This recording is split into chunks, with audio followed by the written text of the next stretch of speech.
목사님들 앞에서 제가 지금 한없이 중기 들어 있습니다. 그렇지 않아도 작은 키가 지금 더더워져가지고요.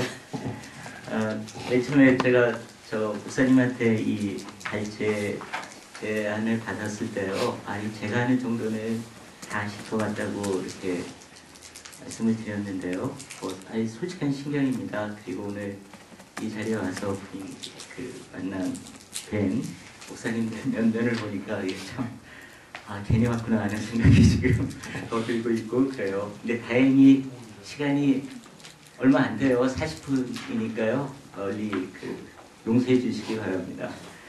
그래서 그냥 제가 생각하고 있는 거에 대해서요, 짧게 그냥 보고, 제 신경에 대한 고백, 이런 거라고 이렇게 받아들여 주시고, 대화 시간에 더 많은 이야기를 나누었으면 합니다.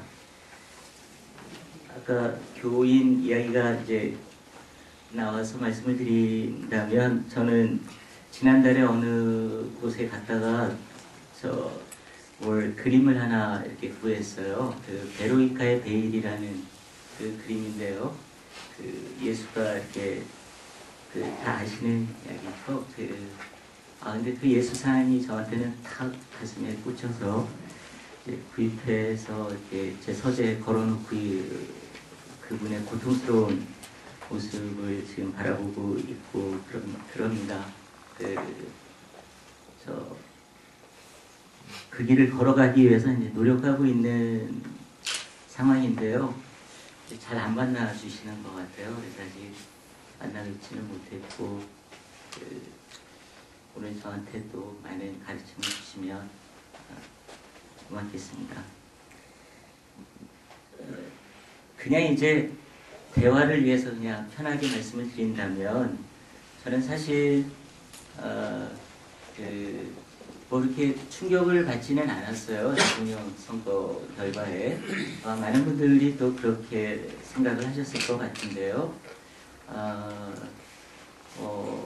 제가 이렇게 말씀드리는 것은 제가 이렇게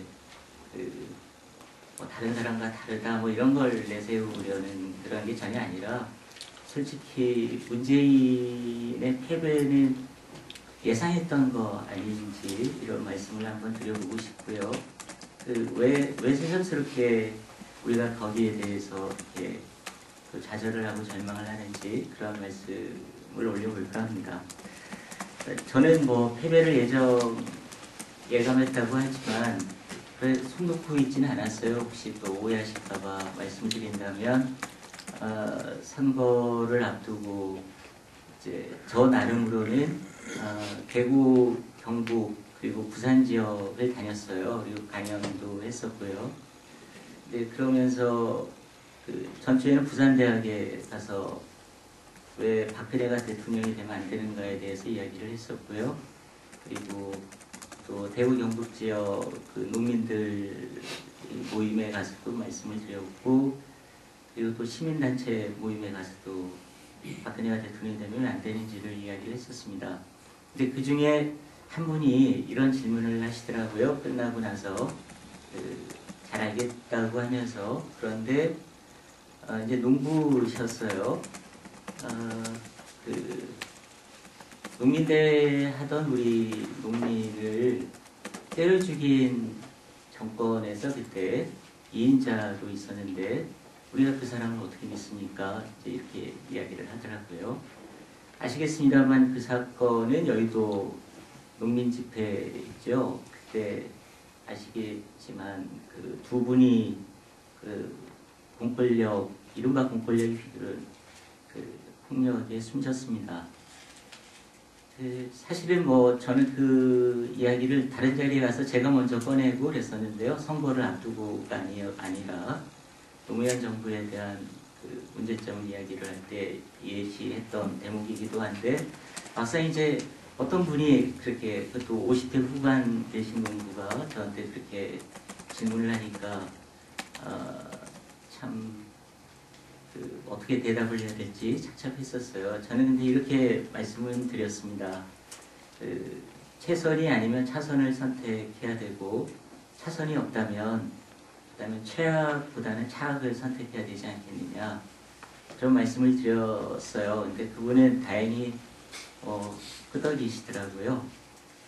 근데 참 그런 이야기를 하면서 참담해지는 거죠. 왜 우리는 그런 이야기를 대선을 앞두고 이야기를 나눠야 될지, 왜 우리는 최선, 그리고 왜 차선을 만들지 못하는 것인지, 이제 이런 생각이 떨쳐버릴 수가 없었습니다. 그래서 아시다시피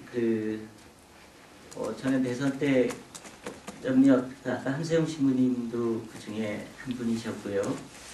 박근혜가 대통령 되는 걸 좀 막아보려고 나름대로 강만길 선생님하고도 인터뷰하고 한세웅 신부님하고 인터뷰해서 책을 내고 그랬어요.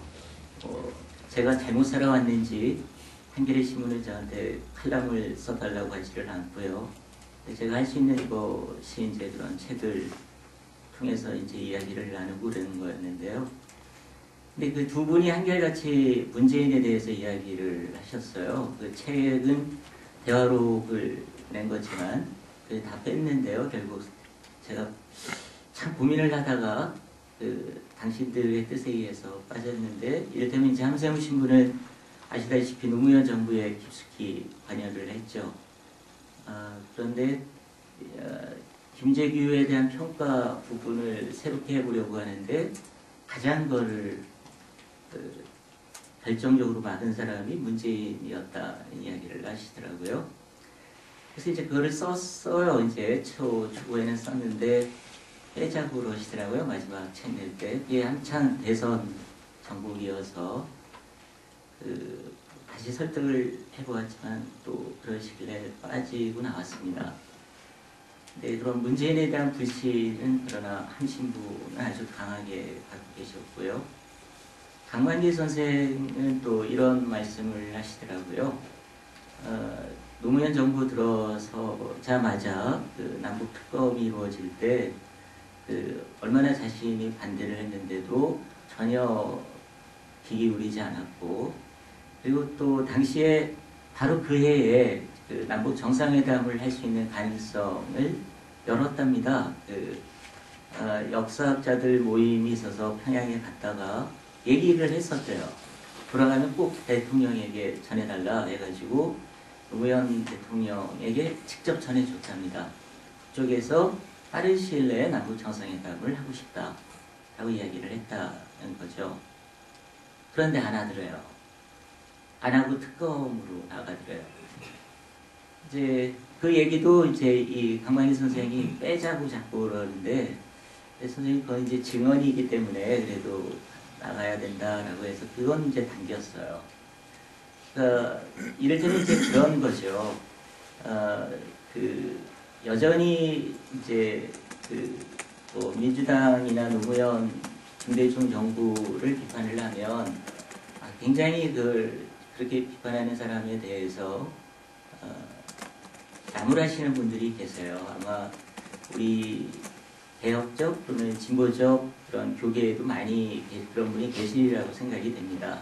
뭐 이해할 수 있어요. 뭐 김대중 정부 또는 이제 김대중 정치인 김대중과 오랜 세월 함께 고락을 하신 분이라든가, 아니면 또 거기에 들어가셔서 무슨 일을 하셨다든가, 이런 분들은 김대중 노무현 정부를 비판하는 것에 대해서 굉장히 이제 싫겠지만, 하지만 안 되잖아요. 보시면 알겠지만 2012년 총선과 대선에서 친노 세력이 주도한 총선 대선 결국 패배하잖아요.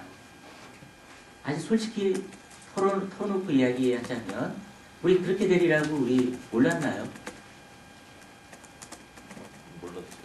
우리는 예. 네, 조금 이따 더 대화를 하겠습니다. 안 될 것 같았어요. 예를 들면 이런 거죠. 이제 물론 저는 문재인 후보가 박근혜 후보보다 훨씬 탁월하다고 생각해요. 하지만 한번 이렇게 생각을 해보셨으면 해요. 비정규직 노동자들이 지금 850만 명입니다. 그리고 생존권에 참 그 위협을 받고 있는 그 영세 자영업자들이 수백만 명입니다. 공식 통계로는 영세 자영업자들, 우리나라 자영업자들이 OECD 국가 가운데 비율이 가장 높죠. 그 비정상적이죠. 구조조정이 일상적으로 이루어지고 있는 나라이기 때문에 그래서 지금 뭐 650만 명 이런데 최소한 그 중에 절반은 정말 힘겨운 삶을 살아가죠. 그런 분들의 시각에서 한번 보면 어떨까 싶어요. 제가 그 신문사 다니면서 인터뷰를 했던 분 가운데 가장 저한테 감명을 주신 분은 그 안경무 선생님이셨어요. 그래서 이제 그 선생님을 뵙고 그 우면동에서 인터뷰 자택에서 하고 나서 제가 선생님을 일찍 뵀으면 제가 길이 달라졌을 것 같다라고 말씀을 드렸었는데요. 그분이 이런 이야기를 하시더라고요. 밑에서 볼 때 가장 정확하게 볼 수 있다라는 말씀을 그분이 하시죠. 지금도 저는 마찬가지일 것 같아요. 대통령 선거 국면을 한번 밑에서 보자는 거죠. 850만 명에 이르는 비정규직 노동자 그리고 그 수백만 명의 도시 빈민, 영세 자영업자들 그리고 생존권 벼랑에 몰려 있는 농민들 물론 모든 농민이 다 그런 것은 아니죠. 여기서도 생존권 투쟁을 위해서 농목을 보호해달라고 여의도에 집회를 참석했는데 하루 내 옆에서 동료가 두 사람이나 맞아 죽은 현장에 있었던 농부들 이런 사람들에게는 무엇이었을까? 우리가 이제 어떻게 볼지 모르지만 같다고 보죠. 논리상으로 보면 같죠. 정책도 같고요. 하지만 이명박 집권 내내 박근혜는 이명박과 싸우는 모습을 보였죠. 이어가는 이명박 정부의 2인자라든가 이런 모습, 사실상 한나라당 새누리당이 실세였다라고 할 수 있을지 모르지만 그가 국정에 참여했다 이렇게 사람들은 보지는 않아요. 그러나 이제 문재인은 그렇지는 않죠. 노무현 정부 때에 내내 핵심에 있었던 사람으로 사람들이 인정하고 또 그렇게 받아들입니다. 그리고 어떻게 보면 실제로 그렇고요. 그런데 그 정부 때 우리 중산층 이상의 지식인들에게는 이명박 정부와 노무현 정부의 차이가 굉장히 클지 모르겠습니다만 그러나 아까 제가 말씀드린 밑에서 본다면 비정규직 노동자들에게 그 차이는 어떤 것일까? 영세 자영업자들의 그 차이는 뭘까를 한번 생각해 보았으면 합니다. 그 차이는 저는 그분들에게는 없지 않았을까 이렇게 생각되는 거죠. 그런 점에서 본다면 저는 사실은 모르겠어요. 저는 대구, 경북, 부산 제 강연을 대선을 앞두고 강연을 다니면서 박근혜가 되면 안 된다라고 이렇게 제 힘 닿는 한 얘기하고 책 내고 강연하고 다니면서도 안 될 것 같았어요. 그래서 이제 더 가슴이 아팠죠. 근데 실제로 안 됐습니다. 그래서 안 되고 나니까 지식인들 가운데 일부는 대한민국에 절망을 했다니 한국의 국민성에 대해서 질타를 하는 자들이 나타나고 그래요. 저는 한번 그런 모습은 곰곰이 생각해 보아야 되지 않을까 싶어요. 그렇다면 이제 이런 게 있죠. 그렇다면 너는 뭐 했느냐라고 말씀을 저한테 해주실 수 있죠. 사실 그것 때문에 저는 이 자리에 서 있는 게 저도 불편합니다. 하지만 불편한 걸 감수해야죠. 저 나름대로는 그 민주당 가지고는 안 될 것 같아서 김용호 목사님 이 자리에 계십니다만 진보 대통합 시민회의를 만들었고요. 그래서 이제 찾아뵙기도 하고 그랬었어요. 함께 새로운 지금 그런 통합진보당이나 진보정의당이나 이런 당이 아닌 제대로 된 진보 정당을 한번 만들어보자 해서 이 정치적 감각이라고는 전혀 없는 저 같은 사람이 이제 공동대표를 맡아서 이렇게 뭔가를 해보려고 했었는데요. 결국 고백드리자면 이제 실패했죠. 진보대통합 시민회의를 하던 분들 대다수는 민주당으로 갔습니다. 민주당의 자장이 이렇게 굉장히 커요. 민주당 가지고 안 된다라는 뜻으로 모였는데요. 대부분의 시민운동을 하시는 분들이 거기에 참여하지 않았고, 시민운동가 10명만 함께 새로운 진보정당을 만드는데 합류한다면 정치를 바꿀 수 있다라고 외쳤던 분도 결국 민주당 공천을 받아서 국회의원이 됐습니다. 민주당의 자장은 지식인 사회에도 굉장히 큽니다. 예를 들자면 이제 저도 터놓고 말씀을 드리자면 생각을 조금만 제가 완화만 시키면 굉장히 편하죠. 야당 시절에 민주당이 집권 시절에는 말할 것도 없고 야당 시절에 줄 수 있는 것도 굉장히 많아요. 아시다시피 대법관서부터 자기 몫이 다 있습니다. 방송위원회, 방송통신위원회, MBC 이사, KBS 이사 그런 목들이 다 있어요. 엄청난 유인 효과이죠.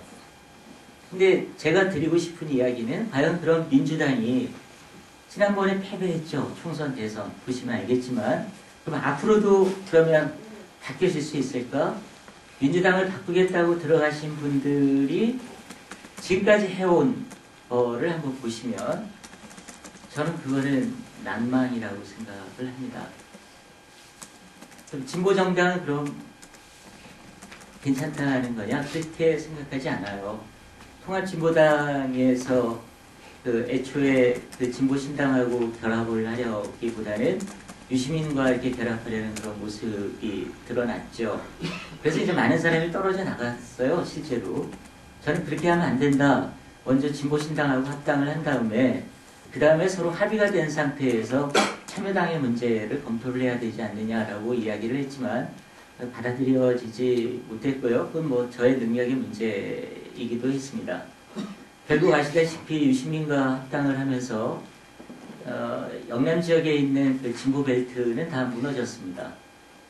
2012년 4월 총선에서 잘 아시다시피 울산과 마창 지역에서 진보 정당들은 다 예전의 모습을 볼 수가 없었죠. 다 패배했습니다. 그리고 결국 그 당 안에서 유시민계와 기존의 민주노동당 계열 사이의 갈등이 그렇게까지 불거지지 않아도 됐을 사안인데 과하게 불거졌고요. 결국 함께 몰락하는 이런 모습을 보였고 또 누구도 거기에 대해서 책임지려는 모습은 보이지 않고 있습니다. 진보 정치 세력들도 저는 바닥에 와 있다고 생각을 해요. 자신들의 밑바닥을 다 드러냈다라고 생각을 하고요. 어떻게 본다면 그래서 이제 지금 사실은 바로 그런 점이 저는 절망스러운 거죠. 문재인의 패배에서 절망이라기보다는 그를 극복해 나갈 수 있는 세력, 어떤 사람들 잘 보이지 않습니다. 사실 다녀보면 좋은 분들이 곳곳에 있거든요. 근데 이분들은 이제 정치나 새로운 정당이나 이런 것에 대한 관심은 없으세요. 물론 이해되죠. 현장에서 사람들을 바꿔가는 것, 그리고 주님이 그런 길을 걸었듯이 직접 정치에 참여하기보다는 권력에 대해서 늘 견제를 하고 그리고 권력을 인도해가는 이런 자리 필요하죠. 하지만 이제 그렇게 된다면 사실은 이제 희망이 잘 보이지 않는 거죠. 남북 문제는 물론이고 그리고 한국 사회에서 살아가고 있는 수많은 고통받고 있는 민중들, 어쩌면 주님이 다시 온다면 가장 친하게 지내고 가장 더불어서 지낼 그 사람들에게 2000년이 지난 지금 우리는 어떻게 다가갈 것인가, 이런 생각을 해본다면 저는 정치에 대해서도 우리가 새롭게 한번 생각을 해봐야 되지 않을까 싶습니다. 잘 안 됐습니다만 저는 아직도 새로운 정당을 만들어야 된다는 그 문제는 이제 그걸 어떻게 만들어 갈 수 있을지, 이런 것이 이제 저도 사실은 벽에 부닥쳐 있는 상태이고요. 하지만 지금의 민주당, 지금의 그 통합진보당, 진보정의당, 진보신당, 녹색당, 한 줌밖에 안 되는 진보정치 세력이 4개로 쪼개져서 이렇게 해나가고 있는, 그리고 서로들 그냥 못 잡아먹어서 지금 이러고 있는 상태인데요. 이렇게 생각해보면 정말 어떻게 나가서야 될지 이제 그렇죠. 아마 어쩌면 그래서도 그 베로니카의 베일에 그려진 나타난 그분의 모습이 이제 저한테 되게 아프게 와닿았는지도 모르겠는데요.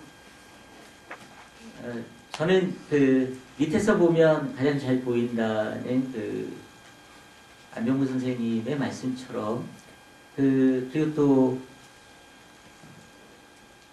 그런 사람들과 친했던 주님처럼 우리가 한국 사회에서 살아가는 그 비정규직 노동자들, 가난한 농민들, 그 영세 자영업자들, 이런 분들과 더불어서 세상을 어떻게 바꿔나가야 할지, 이웃사랑을 그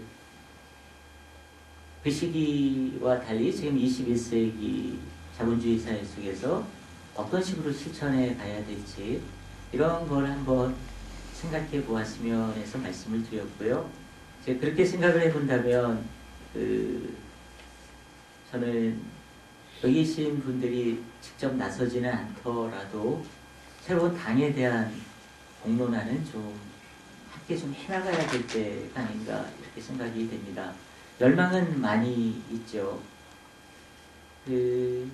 그런 게 이제 그 철수 현상으로도 나타나고 그러는데, 이제 그런 것도 보면 이제 좀 고민이 많죠. 저는 안철수를 비난을 하거나 비판을 하거나 그러지는 않았는데요. 그래도 그게 좀 희망일 수도 있을 것 같아서요. 그렇다고 자꾸 참여하기도 그렇고, 아무튼 박근혜가 안 된다는 얘기만 선거 정국에서 해왔는데요. 안철수로 과연 만들어낼 수 있을까? 좀 뭔가 좀 미진하지 않지, 느낌이 들지 않습니까? 왜 우리는 한번 아래로부터 정말 그 고통받고 있는 민중들과 더불어서 흔들리지 않고 사랑을 실천해 나갈 수 있는 정치 세력, 정치인, 이런 사람을 만들어낼 수 없을까? 왜 만들어내지 못하는 걸까? 이런 게 이제 저의 그 고민의 지점입니다. 그래서 답답한 걸 좀 풀었으면 좋겠다는 소장님의 말씀이셨는데요. 다 답답하시죠? 근데 제가 드리고 싶은 이야기는 정리를 다시 말씀을 드리자면 대통령 선거에 지나치게 아픈 채 하지 말자라는 거고요. 그리고 그게 아프다면 정말 그게 왜 아픈 것인지에 대해서 다시 한번 생각해 보자라는 그런 제안이었고요. 새로운 당을 만들자는 그런 말씀을 드린 거고요. 그리고 그 당은 정말 영남과 호남에서 살아가시는 그 민중들이 다 기꺼이 이게 내 당이다 라고 생각할 수 있는 그런 당이었으면 해요. 그런 게 지상에 가능하냐, 인간이 만들어가는 사회에서 그런 당이 가능하냐 라고 물으실 수 있을 것 같아요. 왜냐면 저도 그렇게 묻고 있고요, 지금.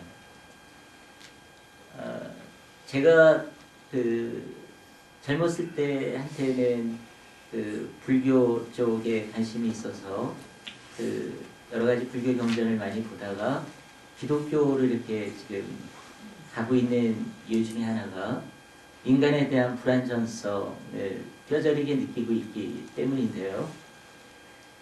근데 그게 가능하겠느냐라고 할 수 있지만 가능하거든요. 사실은 다른 자리에도 그런 비슷한 사례를 말씀드렸습니다만, 예를 들면 우리보다 훨씬 지적인 수준, 그냥 편하게 말씀드리면 국민의 뭐 학력이나 이런 게 더 약하다고 확실하게 말씀드릴 수 있는 브라질에서는 브라질 노동당이 집권했잖아요.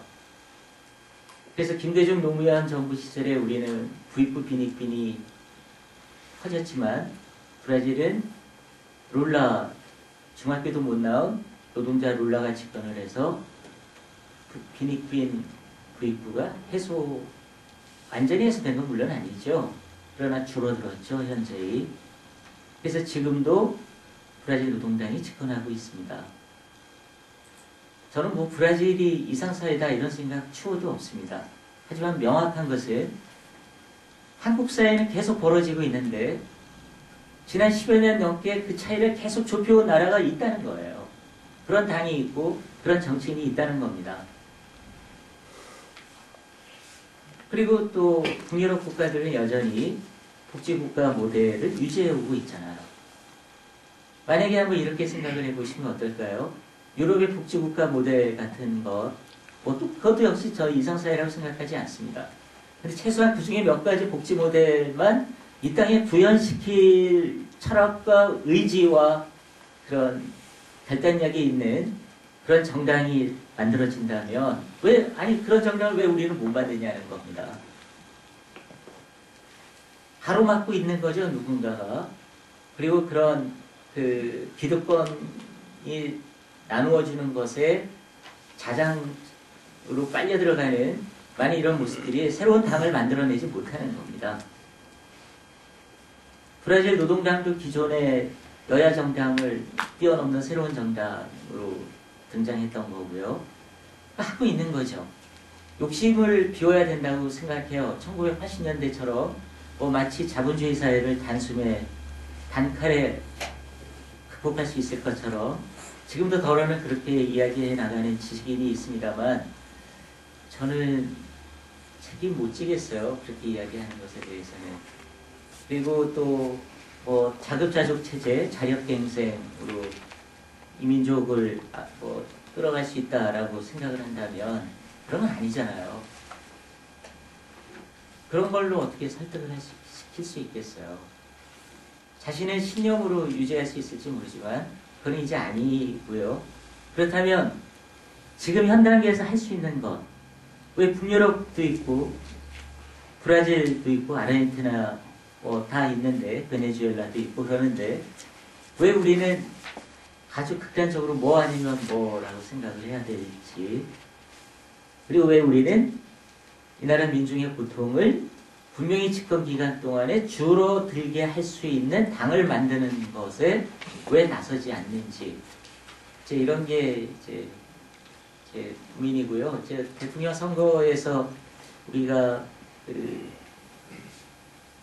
문재인이 떨어진 것에 대해서 왜 떨어졌는가에 대해서 이제 해석은 여러 가지로 할 수 있죠. 아주 안이하게 생각하는 건 영남 인구가 많아서다.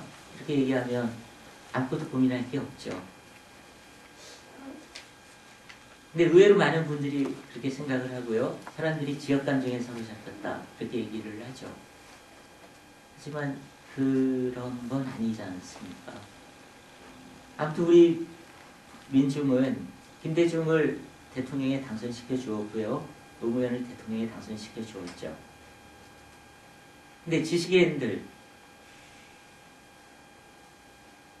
그 정부에 참여하거나 아니면 그 정부에서 자문위원이라도 하거나 아니면 혜택을 본 사람들은 어떨지 모르겠습니다만 아까 분명히 말씀드립니다만 비정규직 노동자, 그리고 청년 실업자, 영세 자영업자들에게 김대중 노무현 정부는 이명박 정부와 무슨 차이가 있을까? 이제 이런 건 저는 분명하게 이야기 드릴 수 있고요. 그리고 이런 얘기에 대해서 우리가 성찰을 해야 된다라고 생각을 해서 또 말씀을 드려봤습니다. 그래서 이야기가 중언부언이 되는 것 같아서요. 제 얘기 그냥 30분 됐습니다만 적고 사실 원래 40분하고 20분 토론인데 이렇게 보니까 대화를 많이 하시고 싶은 표정들이 역력했어요. 저는 발제로 그냥 여기서 마치고 혹시 제가 잘못 생각하고 있는 게 있다거나 그러시면 꾸짖어 주시고 또 토론 함께 나눴으면 합니다. 고맙습니다.